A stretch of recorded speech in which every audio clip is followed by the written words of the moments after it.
This podcast is brought to you by Dr. Kirk Elliott, PhD. In an uncertain economy, if you're looking for wealth management solutions and financial advice, go to kirkelliottphd.com and make an appointment today. Coming up, I'll survey current events to outline the warning signs of a police state. Virginia mom and activist Stacy Langton joins me. She's featured in the movie. She's going to talk about her experience coming face-to-face with the police state. And I'll argue that mass shootings point to a social problem, but it's not what the left says it is.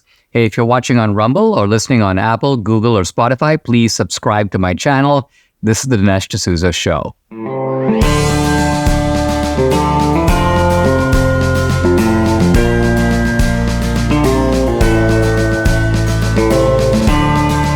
America needs this voice. The times are crazy. In a time of confusion, division, and lies, we need a brave voice of reason, understanding, and truth. This is the Dinesh D'Souza Podcast. The film Police State goes into broad streaming today and also DVD. So it's going to be streaming on 3 platforms. The first is Rumble. The other is Salem Now, the Salem platform, salemnow.com. And the third is Epic TV. This is something new. We didn't have this with 2000 Mules. We made a deal with Epic TV to show the film on their platform. So you can purchase it and then stream it. You don't download it. You stream it and it's yours. You can stream it as often as you want. And you can connect to all these platforms from the single website of the film, which is policestatefilm.net. It has links to Salem, links to Rumble, and so on. There's also DVDs available. They ship out starting today. So great time to get your DVDs. And this is a good time. I don't think it's too early to start thinking about the Christmas presents. So load up on DVDs to share, as well as have one for your own possession. And the DVDs are being sold on Shopify. They're also being sold on Salem Now. And those links are also up on the website, policestatefilm.net. Interestingly, everywhere I look, I see things that tie into the police state. And it's partly, I guess, because I'm looking, but it's also partly because the events all point in this direction in one way or the other. Now, interestingly, Trump was in Iowa yesterday, and he was talking not about police state, but about 2000 Mules. He goes, hey, it's getting difficult to find a copy of 2000 Mules, but he says, Dinesh D'Souza did a great job. And if we don't stop the cheating, you're not going to have a country.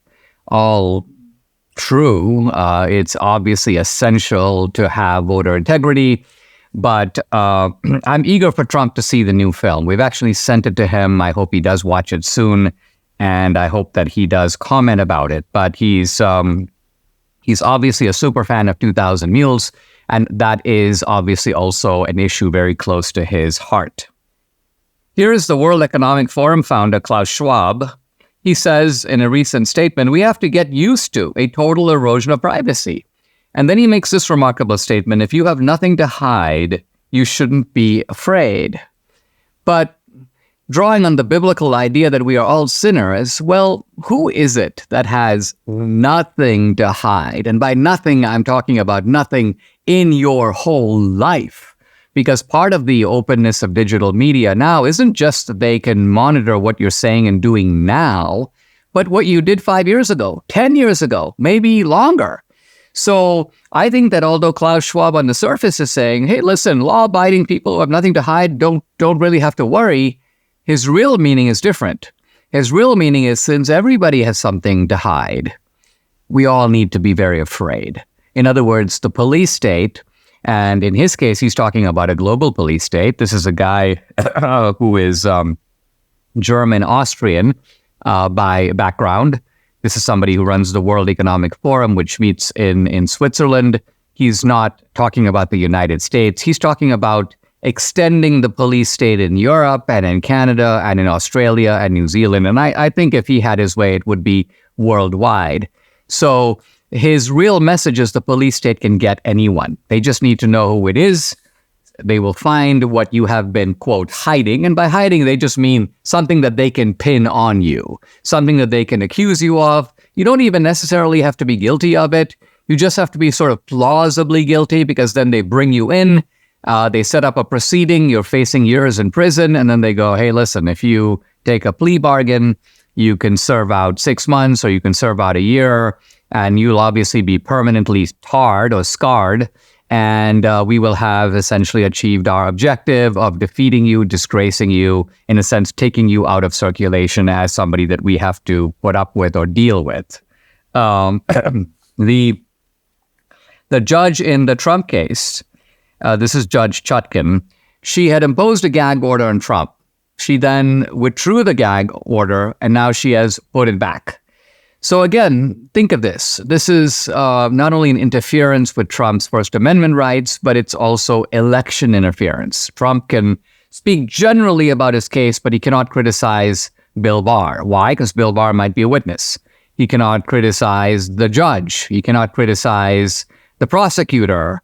Now, if you can't criticize the judge and the prosecutor and everyone who's a potential witness, you are being gagged. You are being shut down. And meanwhile, by the way, the prosecutors are leaking to the media big articles about this is going to come out in trial. This is going to come out in trial. So they are having a free reign with the media. And the judges, you would think the judge would be, if even-handed, hey, listen, I don't want to see another leak coming out of the prosecution's office, but you get none of that. It's sort of understood that that's okay. You can go after Trump, but Trump can't defend himself. Police state stuff indeed. And finally, you probably know about the case of Douglas Mackey, mentioned in the film, who got a 7-month sentence for making a satirical meme about Hillary Clinton. Well, here's a video from a woman named Katrina Wong. This goes back to 2016. I'm going to quote from it. Hey, Trump supporters, skip the poll lines at election 2016 and text your vote. So she is doing the exact same thing that Mackey did. Mackey was doing it in satire or in humor. Presumably she is as well.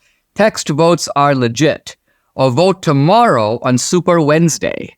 So if what Douglas Mackey did was election interference, what Christina Wong did is election interference by the exact same token. It's almost a mirror image of what Douglas Mackey did. And yet she has not been charged. She has not faced any legal prosecution whatsoever, and Douglas Mackey is getting ready to turn himself in to serve 7 months in prison.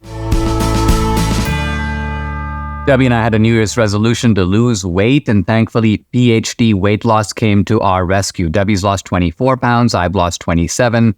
We're keeping the weight off. We are very happy to be on maintenance.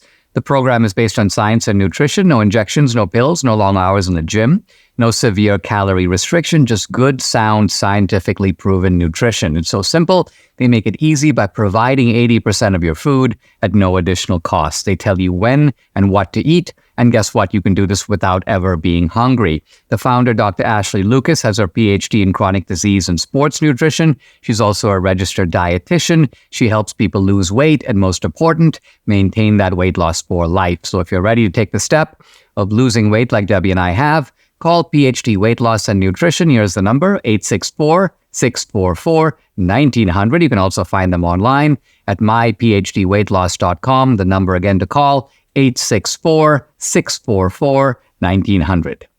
Guys, I'm really pleased to welcome to the podcast Stacy Langton. If you've seen Police State, she is featured in the film. She's actually a mom of 6, a resident of Northern Virginia, active in local issues involving schools and school boards.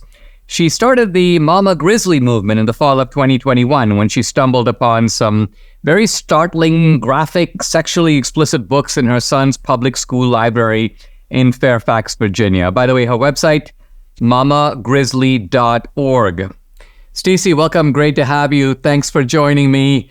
We were just talking a minute ago about... I was asking you, have you seen the film? Because it's one thing to do a long interview, which I did with you and another mom named Sharona Bishop. As you noted, we talked for an hour, 45 minutes. Talk a little bit about the experience of just watching the film. How did you see it and when?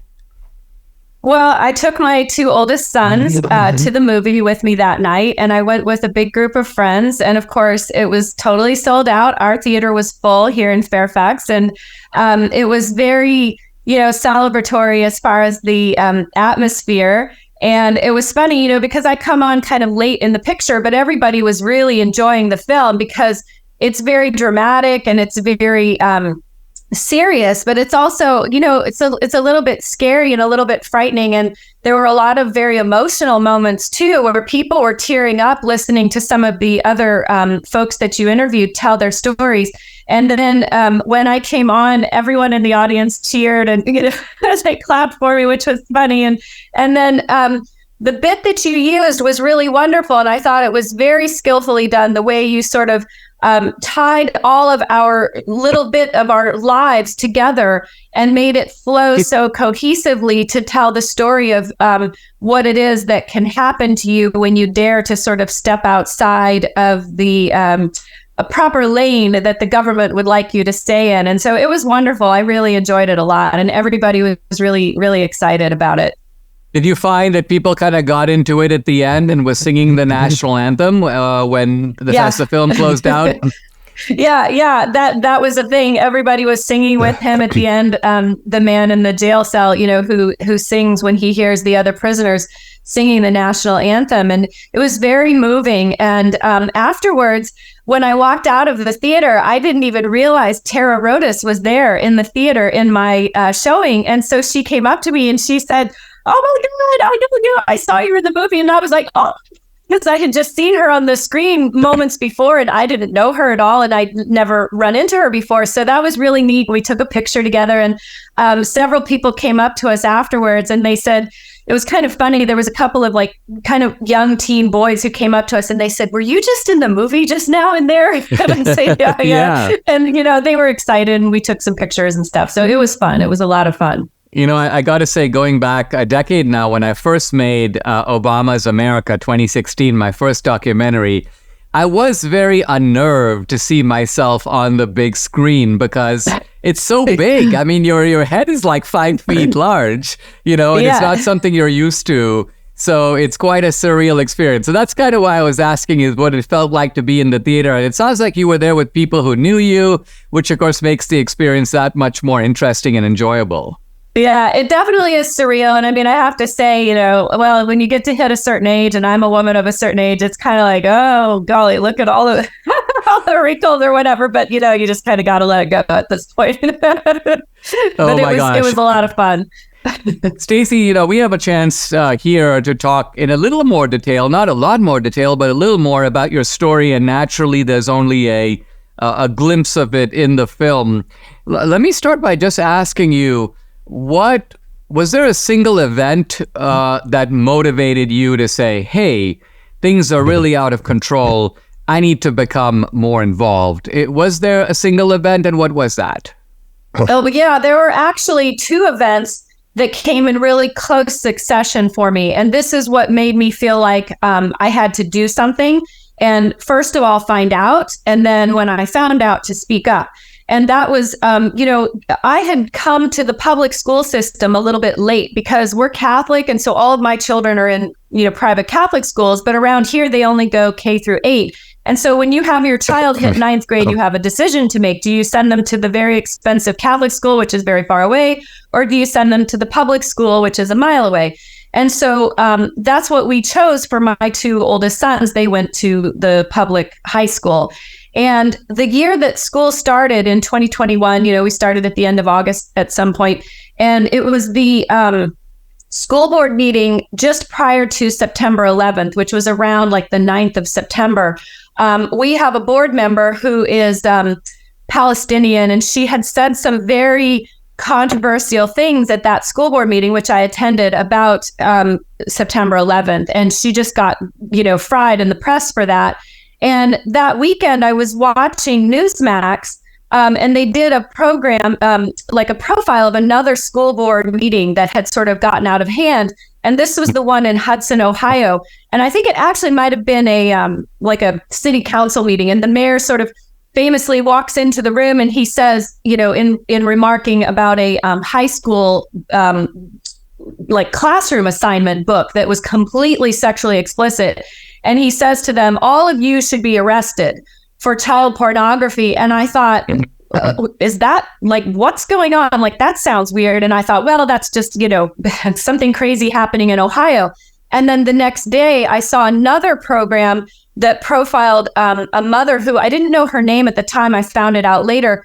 Her name is Brandy Berkman, and she had gone to her school board meeting in Leander, Texas, and she read aloud from the book Lawn Boy. She said, this came home in my fourth grader's backpack. And at that point, then I had, a title. And so I turned to my son and I said, why don't you bring me your school computer? Because we have school issued computers. And I looked it up. I typed in, Jonathan Evison, the author's name, and sure enough, it popped up. And I thought, well, that's crazy. They have this book in the library. And then the next day I saw another video, because I think a lot of things were kind of starting to percolate to the surface in the media at that point. And I saw a video about the book Genderqueer. And I looked that one up in the computer, and sure enough, it was available too. And I thought, well, that's crazy. And so I said to my son, I said, when we go back to school on Monday, I said, I want you to come with me and let's go to the library and check the books out. And so that's what we did. And of course, my son, I'm a mom and I'm totally embarrassing. Right. And so we walked in after school, and, the librarian didn't care that I was there as a parent. And she just, waved us on, and they had this enormous LGBTQ book display down the center of the library. And it had the big rainbow over the top, and it had all of these books on the display.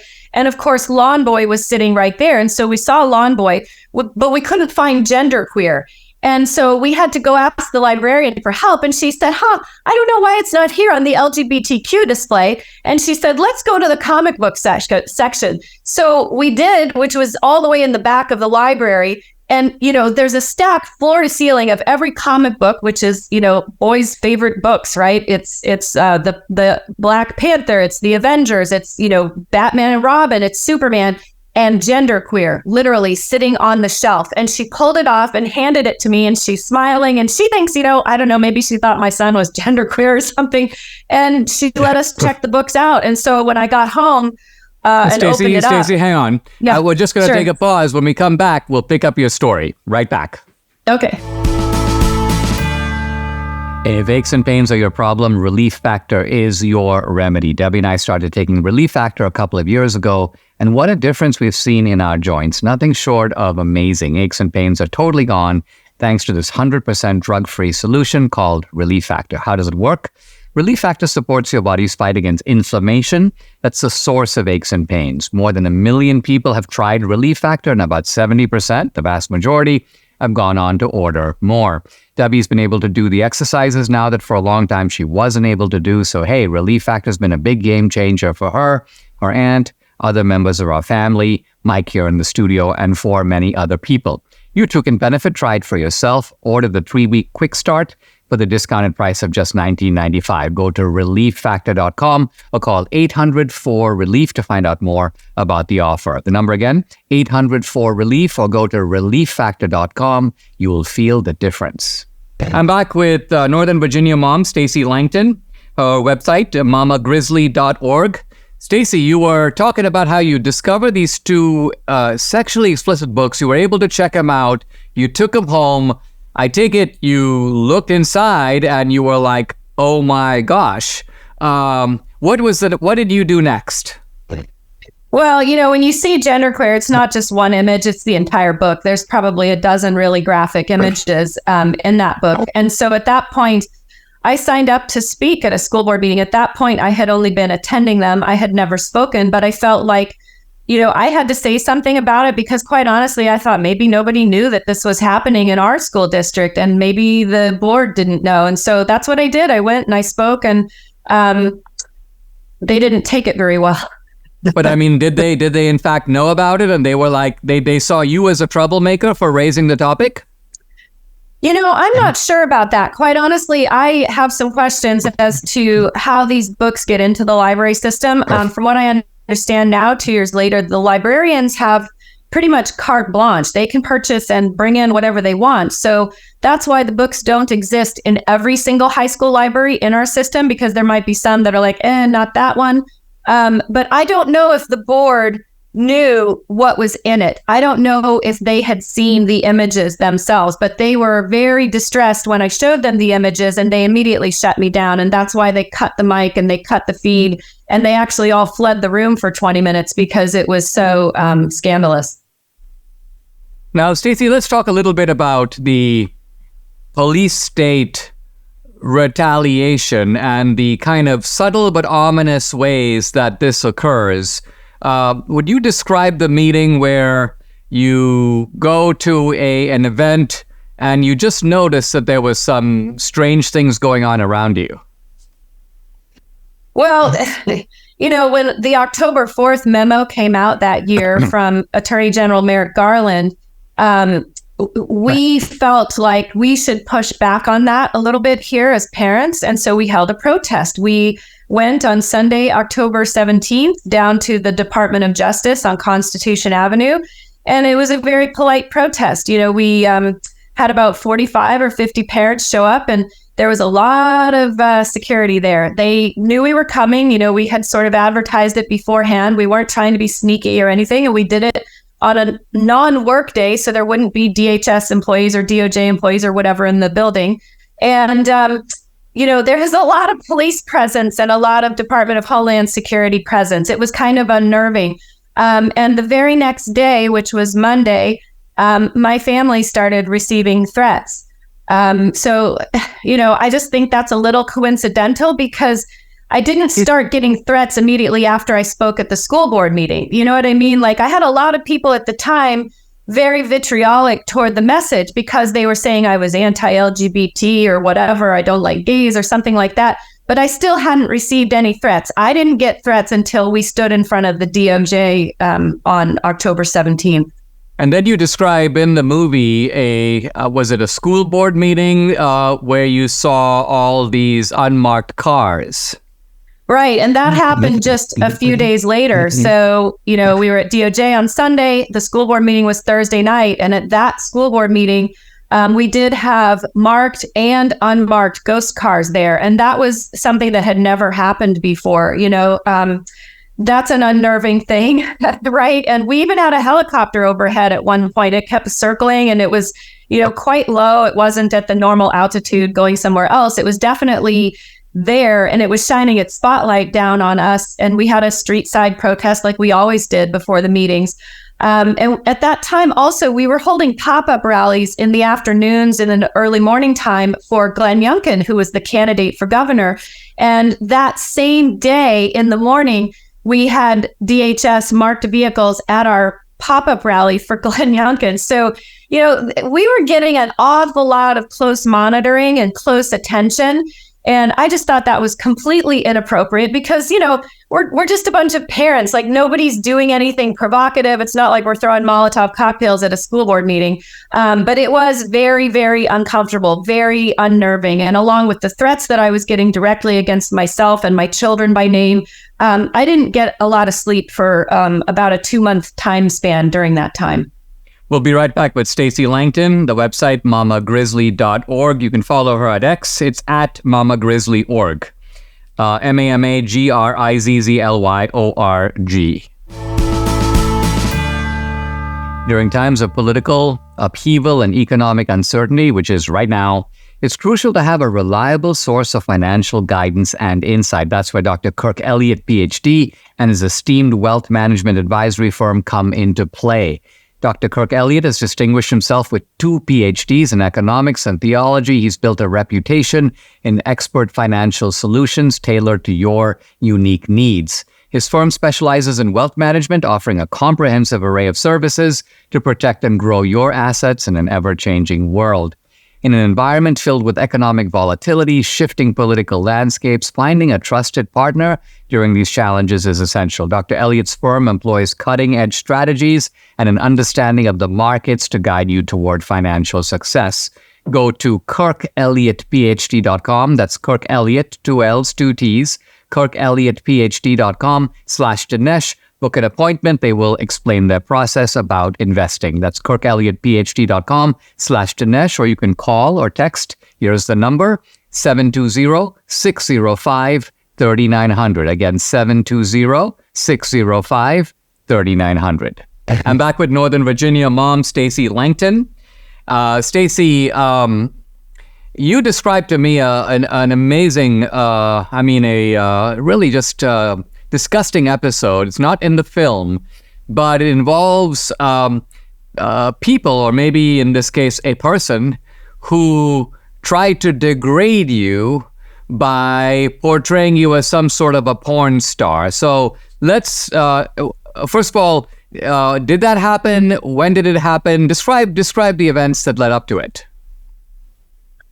Right. So that happened from local politics here in Fairfax County. So unfortunately here, the Fairfax GOP is not actually very conservative at all. They're kind of run by the uniparty, is what I would call it. So our leadership is very weak. They're what we would call rhinos, Republicans in name only. And last summer, the first school board candidate who declared and began to run was a very recent former Democrat. And so, there were quite a number of us in the party who objected to him running because we already have a 12 Democrat school board. And we felt like, well, we don't need Coke if we already have Pepsi, right? And that was all we knew about him at the time, was that he was a Democrat and he had actually violated our party plan rules, which say, he was trying to switch parties at the last minute before he declared his candidacy. He had done it 2 months prior, and he had done a Democrat fundraiser in DC. Well, you can't do that. It's against party rules. He should have never been approved. So in August of last summer, I spoke against him along with 3 other people from the GOP at the meeting. And it turned into, as our chairman called it, a barroom brawl. And, it ended up on the media. The guy was forced out of the race because, it was embarrassing for the party. He had done some other embarrassing things, but he's a Democrat. And from that moment forward, he started a process of retaliation against me. And that escalated over time last fall and last winter. And what I didn't know at the time, I found out this May, was he had created a fake Twitter account in my name with a photo of me as a minor child at age 16 on it. And it has my full name and likeness, and it says that I'm a porn actress. And I mean, just for someone like you who had been, first of all, you're a traditionalist Catholic. Second of all, you've been speaking out against these kinds of pornographic themes in the books. I mean, it must have been particularly horrifying. And this was not a completely fictional account showing a fictional personality. You're saying he used your image. Right. And the image is from my high school yearbook. I'm a minor, which I find especially creepy because, I've done enough interviews over the last 2 years. You could have just Googled my name. You could have picked any recent photo of me. If you're going to make a fake account, call me a porn actor. Why use an image of me as a child? I find that especially offensive and sick. But it was just completely slanderous. Obviously, I'm not a porn actress. I've never been a porn actress. And it's very, very harmful to my advocacy because I still go to the school board meetings. We have school board meetings every 2 weeks. It's a lottery system, so I don't get to speak every time. But when I do, I'm there exposing other pornographic books in our school libraries. So it's basically the worst thing you could say about me is to call me, who, when I'm fighting porn in schools, a porn actress. It's absurd. And it's hurtful to my family and to my children. I have teenage boys. They're old enough to understand. They know what's being said about mom. So I filed a defamation lawsuit against him. And he's still a candidate, by the way. The election is next week, and he's still running to represent my children on my school board. And where does that stand now? Did you say you're on the eve of that going to trial or the initial hearings? Right. So when you file a lawsuit for defamation, the other party has 21 days to respond. So he asked for an extension, which we granted him. And then there will be a hearing tomorrow morning. And it's for scheduling purposes for sort of like the next phase in the process. I've never had to sue anybody in my whole entire life. And I think it's terrible that, it comes to something like this. But this is the thing about the left. This is how the left plays politics. They don't consider anything to be off limits. They'll go after your family. They'll go after your husband's job. They'll go after your children. They'll threaten you and your life. And so I felt like at this point, I'm not going to sit here and lay down and take this. That's why it had to be answered for. That's why I filed the lawsuit. There has to be consequences for the left doing the things they do. And I'm going to fight. This is how I live. I'm a fighter. I've never backed down from my fight against the school board. I'm not going to back down from some Democrat. Well, Stacy, I can't tell you how thrilled I am that you're in the movie. You actually epitomize the spirit of the movie, which is ultimately a call not to let these bad guys get away with it. I mean, to me, Yes. It's interesting how, one of the signature hallmarks of police states is that they're able to recruit informants and sort of thugs in the private sphere and get them to do things that the government might like to do, but maybe cannot do directly. And so you got this guy lashing out at you in this way. Guys, the website is mamagrizzly.org. And Stacy Langton, thank you very much for joining me. Thanks so much, Dinesh. Excited to see you. Mike Lindell just keeps on introducing great deals. He's featuring the new My Towels. Save 50% on the 6-piece towel set. Regular price $59.96, but now for a limited time, only $29.98 with promo code Dinesh. Debbie and I have Mike's My Towels all over the house. We love them for ourselves, but we also love to give them as Christmas presents. So that's an idea for you. The My Towels 6-piece set includes 2 bath towels, 2 hand towels, 2 washcloths. These towels are amazing. The long staple length of the Sherpa cotton fibers makes them very soft. Because of the long fibers, they can wrap around each other more easily, creating a smoother and softer fabric. Soft to the touch without the lotiony feel and also super absorbent. Take advantage of the 50% off of the 6-piece towel set. Call 800-876-0227. That number again, 800-876-0227, or go to mypillow.com. Don't forget to use the promo code DINESH Dinesh. Whenever there is a mass shooting, and it has to be said that mass shootings occur with troubling regularity. There are just too many of them. And so the fact that this is a social problem cannot really be denied. Now, mass shootings occur in other countries, but not as much. And of course, the left will say, well, that's because they restrict guns. Well, mass shootings occur less in other countries, whether or not they restrict guns. It obviously has something to do with factors that go beyond guns. Now, historically, immigrant societies like America do tend to be more violent than non-immigrant societies. And this has been known for a long time. It's true, by the way, also of other immigrant societies other than the United States. But nevertheless, these mass shootings have taken a kind of an ugly surge. And they are deeply revolting to the conscience. I mean, it could be that these days it's partly because we see them so much more vividly. In other words, there's video, you see the families, whereas in the old days, maybe you had a print article about it and there were quotes that were in the media, but it didn't have the same emotional impact. So that could be part of it. But we are clearly dealing with a problem. But what is the problem? And what is, of course, the solution? So from the point of view of the left, it's very clear. The problem is the gun. And the solution is to take away the guns. Now, I do want to point out that this solution is on the face of it kind of odd. Because let's agree for a moment that the problem is the gun.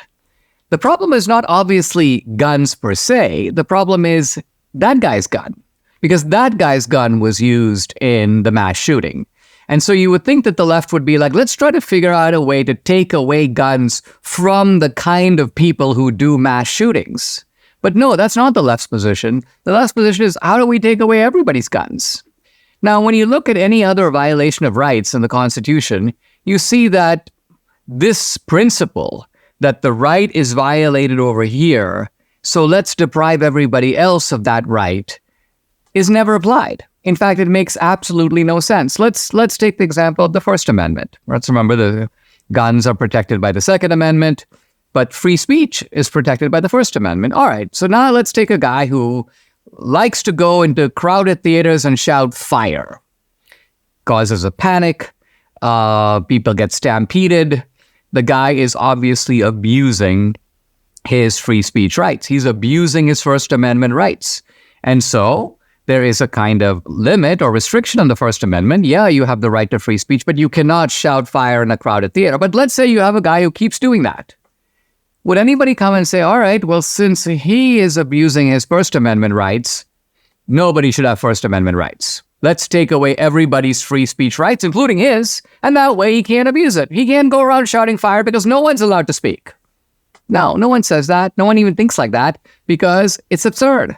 The fact that you've got millions of law-abiding people exercising their free speech rights has nothing to do with the fact that this dude is abusing his rights. And similarly, by applying the exact same logic to guns, the fact that you've got millions of law-abiding people who have guns, take care of their guns, keep their guns for self-defense, are lawful owners of guns, maybe go shooting at the range or they go hunting.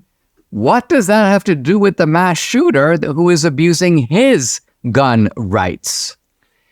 So I think that analogy exposes the sheer idiocy of the left's logic, or really illogic here. Obviously, we have a problem of mental derangement, mental illness. Now, the left has been very vocal in demanding that people who are mentally ill not be restricted, not be locked up, or you're violating their civil rights.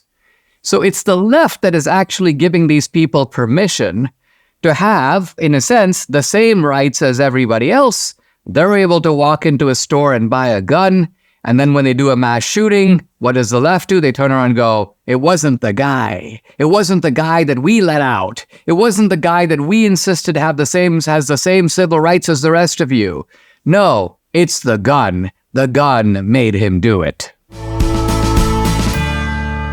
Debbie and I are on a really good health journey, but we still struggle to eat enough fruits, veggies, and fiber, and well, those are a necessity. And lucky for us, we discovered Balance of Nature, and there's no better way to get all your fruits and veggies plus fiber than with Balance of Nature. This is Balance of Nature's fruits and veggies in a capsule, real easy to take, made from fresh whole produce. The produce is powdered after an advanced vacuum cold process, which stabilizes the maximum nutrient content. And this is Balance of Nature's Fiber and Spice, a proprietary blend of fiber and 12 spices for overall and digestive health. Join Debbie and me. Start your journey to better health right now. Call 800-246-8751 or go to balanceofnature.com. You get 35% off your first preferred order by using discount code America. Again, it's balanceofnature.com or call 800-246-8751. Get 35% off your first preferred order by using discount code America. I want to analyze an open letter that has been written by a group of progressive and leftist faculty at Columbia University. This is a letter that is defending the student protesters who are on the side of Hamas, who are on the side of Hezbollah, who are on the side of the Palestinians. So this is coming from the left, from the pro-Palestinian left. And the letter is very interesting in its own right, so I want to highlight a couple of aspects of it. It's signed by a long list of Columbia and Barnard. Barnard is the kind of women's wing of Columbia University. Columbia and Barnard faculty. Many recognized names of prominent sociologists, historians, and so on that list. And so the letter is intended to be kind of weighty, and it's intended to undercut what the writers see as a kind of one-sided favoritism toward Jews. So the letter begins by talking about the fact that there have been efforts to criticize and chill the speech of pro-Palestinian and pro-Hamas activists. And I find this really amusing. These egregious forms of harassment and efforts to chill otherwise protected speech on campus are unacceptable. So suddenly, the left has discovered the value of free speech. Suddenly, they're like, it doesn't matter if the speech is distasteful. It doesn't matter if it makes you uncomfortable. I mean, these are the same people who have been talking about being triggered, about safe spaces, about the fact that conservative views cannot even be imported to the campus. First of all, they're rarely present at all because you don't have conservative faculty, but you can't even bring in speakers from the outside because the students feel vulnerable. They don't feel safe. So free speech is not important compared to these other values. Well, now suddenly free speech is important. Now suddenly it should be okay to say things. Doesn't matter if they're controversial. And so the letter calls on the administration to do more to protect all of our students while preserving Columbia University as a beacon for, quote, fostering critical thinking and opening minds to different points of view. I mean, the sheer hypocrisy of this is just laughable. These are people who have been shutting down alternative points of view. They have been shutting down critical debate. They have been taking the position that words are violence, and therefore critical words are taken as a form of landing slingshots on students of color. And so now they have become immediate converts, not only to free speech, but also to the importance of the university as a bastion for free and open critical debate. Wow. And then the letter gets to kind of its main theme. And its main theme is that what it wants to do, it says, is, quote, recontextualize. This is a key word, recontextualize the events of October 7, 2023. This is the Hamas attacks. So it's rather benignly described, not Hamas attacks and murderous attacks on civilians, but the events of October 7th. Pointing out that the military operations and state violence did not begin that day, but represented a military response by a people who had endured crushing and unrelenting state violence. And it talks about an occupied people exercising a right to resist violent and illegal occupation. So there's an effort here to put forward a whole view of history. And what is that view of history? Well, the view of history is, well, it's a snapshot version of history. Debbie and I were talking about this over coffee this morning, and I was saying what they do is they sort of begin history in 1948. Here comes the state of Israel. It is an occupying force. It takes over the country. The poor Palestinians who have been there, and of course they weren't really Palestinians per se before, but nevertheless, they're now under Israeli occupation. Now, left out of this narrative is a whole bunch of very inconvenient facts. First of all, under the UN resolutions of the mid-1940s that led to the formation of the State of Israel, there was a plan to have the Palestinians have their own state. The Palestinians rejected that plan. There was an attack on the State of Israel. So the State of Israel began, not by its own choice, in war. It began in war. And when you have war, you seize territory. So the Palestinians essentially became refugees. They left what was now the new State of Israel. They went to Gaza and the West Bank, but Gaza and the West Bank were not part of Israel. The West Bank is the West Bank of Jordan. That's why it's called the West Bank. It was the West Bank of the country of Jordan. And the Gaza Strip was under the control of Egypt. It was only in the 1967 war when a number of these countries, Syria, Egypt, Jordan, all came together and attacked Israel, that Israel captured the Gaza Strip from Egypt and the West Bank from Jordan, thus expanding the borders of Israel. So the point is, again, now, I guess the left could say, well, that was an occupation, but this was not a colonial occupation in the same way that the British, for example, came from England to India and then just colonized the place. Not at all. This was a case where Israel was attacked from the outside and Israel fought back. And that's what happens in war. What happens in war is the rules of the game get changed. You risk your own territory when you try to seize somebody else's territory. And so that's how the West Bank and Gaza came under Israeli control. But let me to use the favorite word of this letter, recontextualize things even more. Who were the original inhabitants of the land of Israel? Well, they were the Jews. The Jews are in Israel going back to 2000 BC? And this is not just an assertion in the Bible. You can find the physical presence. There's a lot of evidence of the Jews who built towns and they built cities and they built palaces. There's the remnants of the palace of King David. There are seals, there are artifacts. So there is a whole archaeological history there that establishes this as the original home of the Jews. Now, the Jews were scattered, but kind of not of their own choice. They were scattered because they were hunted, they were attacked, the Romans burned the temple, the Jews were forced to flee. And so to that degree, if you begin the story then, you get a whole different story. I mean, think, for example, about the analogy that many people make to the American Indians. This was originally their land. And so using the very logic of the left, they, in that sense, have a claim to original ownership. And from the left's point of view, they have been displaced, they've been treated very badly. And look, I agree. In some of my earlier films, I've talked about the ways in which the Democratic Party abused the American Indians and still abuses them on the plantations. In any event, the point I want to make is that the efforts on the part of the Columbia faculty is when they say we want to contextualize what is happening, they're not giving you the full context. They're giving you a partial context that supports their narrative and leaving out the parts that don't. Alexander Solzhenitsyn is continuing his discussion of techniques of interrogation. He's gone over a bunch of them, and he is now in the section called starvation. Now, starvation doesn't mean that they just don't deprive you of food. That is indeed often the case. But starvation also means that part of the way they break you down is that after you're starving, they bring in food, but don't give it to you. So Solzhenitsyn says that there was a guy, and the interrogator Sokol placed him in front of a pot of thick borscht. The borscht is the Russian soup, a kind of soup loaded with a kind of tangy soup with vegetables, I believe a cold soup, and half a loaf of white bread sliced diagonally.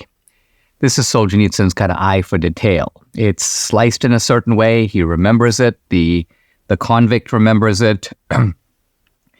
And however, he was not given a thing to eat. And then says Solzhenitsyn, how ancient, how medieval, how primitive. This whole idea, just we're going to withhold food.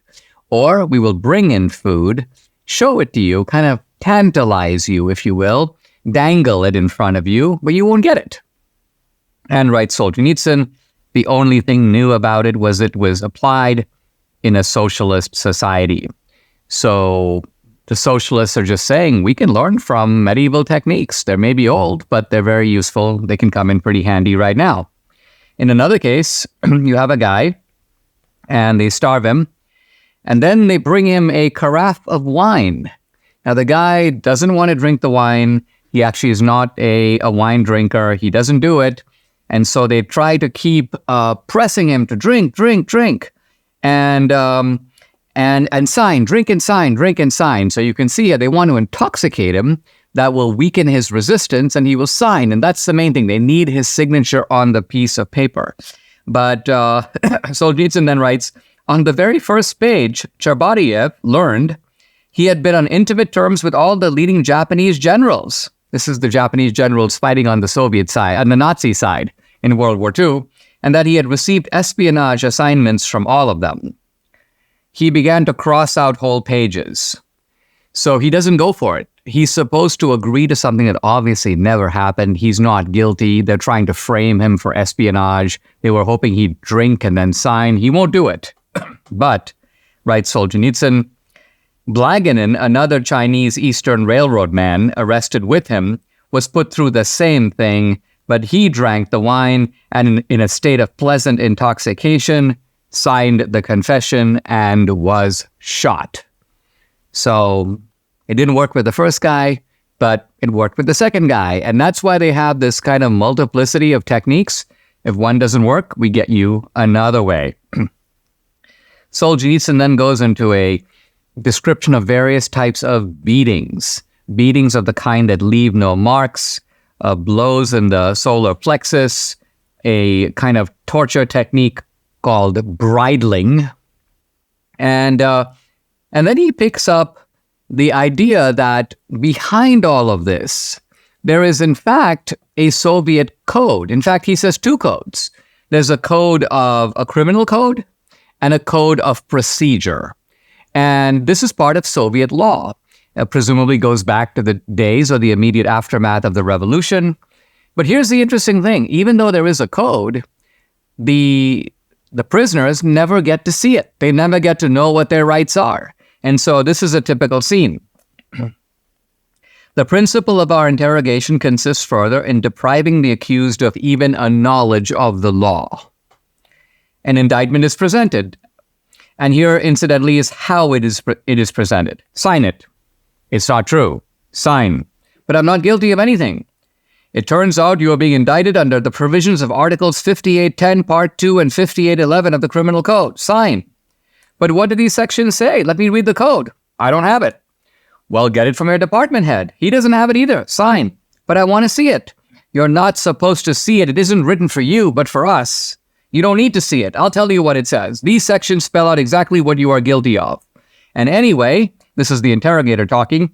At this point, your signature doesn't mean that you agree with the indictment, but that you have read it, that it's been presented to you. Now, of course, the farce is that it hasn't really been presented to him at all. He hasn't had a chance to look at it. And so this is the kind of browbeating that goes on. Now, it should be said that this kind of naked violations of law is not present in America today. I believe that if we become a full-fledged police state, it will be exactly like this. There's a sort of numbing similarity in full-fledged police states around the world. It's kind of the same. It's in what you saw in the Soviet Union. You saw with some variations in Maoist China. You see the same deal in Cuba. You see some of it in Venezuela. So, and even interestingly here in the Soviet case, they're trying to observe the outward form of the law. There is a code. Have you read the code? Sign over here saying that you have read it. Well, I didn't read it, but sign anyway. Now, again, you might ask, why go through the procedures? Why do they even care? Why do they care that he signs? And I think a lot of it is ultimately to create a facade that some lawful procedure is being followed, even though in reality, none is. Subscribe to the Dinesh D'Souza podcast on Apple, Google, and Spotify, or watch on Rumble, YouTube, and SalemNow.com.